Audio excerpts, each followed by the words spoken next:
Fahmida bandage খুলে দিবে, ফাহমিদা তাকে গায়ে হলুদ দিয়ে গোসল করাবে, জুবাইয়ের টুনটুনা টুনটুন টুনটুনা। সরকারি তিতুমির কলেজের অর্থনীতি বিভাগ 2023-24 শিক্ষাবর্ষের শিক্ষার্থী ফাহমিদা বিনতে নাসির সহপাঠীদের দ্বারা ইফটিজিংয়ের শিকার হয়েছেন বলে অভিযোগ উঠেছে। গতকাল সামাজিক যোগাযোগ মাধ্যম ফেসবুকে ফাহমিদাকে নিয়ে কুরুচিপূর্ণ একটি ভিডিও প্রকাশ করেন অর্থনীতি বিভাগের শিক্ষার্থী রেজাউল করিম পারভেজ ও জুবায়ের মাহমুদ এবং বাংলা বিভাগের শিক্ষার্থী অনিকো সুমন। যে গলার এই জায়গায় যে গলাটা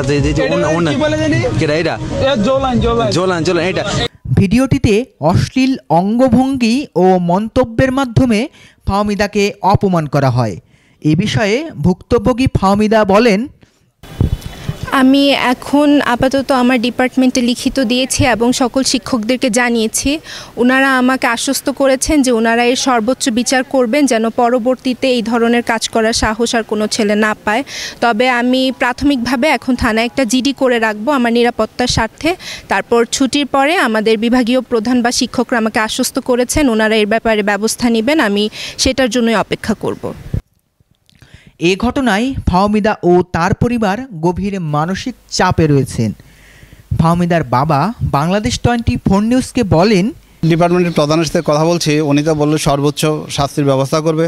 আমি বলছি এমন একটা শাস্তির ব্যবস্থা করুন যেখানে দেখে আরও 10 জন ভালো হয়ে যায় এবং এইভাবে পর কোনো একটা মেয়ে যাতে আর লাঞ্ছিত না হয়, আমি সেভাবে তাকে রিকোয়েস্ট করছি এবং এখান থেকে ডিপার্টমেন্টের প্রধান আমাকে আশ্বস্ত করছেন যে উনি ওনার সর্বোচ্চ চেষ্টাটাই করবেন।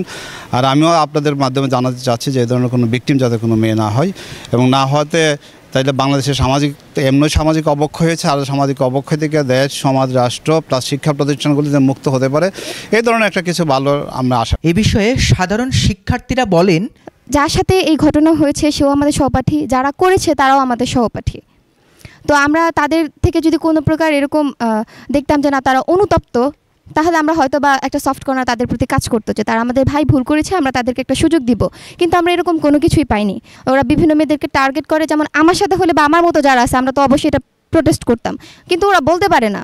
এবং এই জঘন্য বিষয়টা, এই নোংরা বিষয়টাকে ধামাচাপা দেওয়ার জন্য কোনো রাজনৈতিক ব্যক্তিও যদি শেল্টার দিতে আসে, আমরা তার বিরুদ্ধে পদক্ষেপ নিতেও পিছুপা হব না। অনাকাঙ্ক্ষিত ঘটনাকে কেন্দ্র করে বিভিন্ন কুচক্রী মহল বিভিন্ন আমাদের ক্যাম্পাস গ্রুপে ছাত্রদলকে ট্যাগিং করছে, ঠিক আছে। কিন্তু আমাদের ছাত্রদলের যে আদর্শর ভিত্তিতে বলা যায় যে আমাদের এখানে যে একটা সন্ত্রাসীর কখনো কোনো দলীয় পরিচয়টা হয় না। সন্ত্রাসী মূলত যে অপরাধ করে তাকে আমরা সন্ত্রাসী হিসেবে সাব্যস্ত করে, সে নারী হেনস্থা করেছে, এটা তার ব্যক্তিগতভাবে করেছে। আমাদের ক্যাম্পাসে তো আর সে ছাত্রদলকে একা রিপ্রেজেন্ট করে না। আমাদের ক্যাম্পাসে প্রায় 500 জনের ছাত্রদলের কমিটি আছে, সেখানে একজন যদি একটা বিচ্ছিন্ন ঘটনা ঘটায়, এর যদি পুরা ট্যাগিংটা যারা ছাত্রদলের উপরে দিচ্ছে সেটা কোনোভাবেই কাম্য নয়। ইফটিজিং এটি আসলে আমাদের সমাজের সবথেকে ঘৃণিত একটি অপরাধ। আমরা যেহেতু মেয়ে, আমরা প্রতিনিয়ত ইফটিজিংয়ের শিকার হচ্ছি, সেটা সোশ্যাল মিডিয়া হোক বা প্রকাশ্য হোক, বিভিন্নভাবে শিকার হয়ে যাচ্ছি। আমাদের ক্যাম্পাসে যে অনাকাঙ্ক্ষিত ঘটনাটি ঘটে গেছে তার জন্য আমরা খুবই দুঃখিত, মানে আন্তরিকভাবে দুঃখিত। ঘটনা প্রসঙ্গে কলেজ কর্তৃপক্ষের সঙ্গে যোগাযোগের চেষ্টা করা হলেও কোনো কর্মকর্তা বা মুখপাত্রকে পাওয়া যায়নি। সৈকত আহমেদ দীপ, বাংলাদেশ 24 নিউজ, ঢাকা।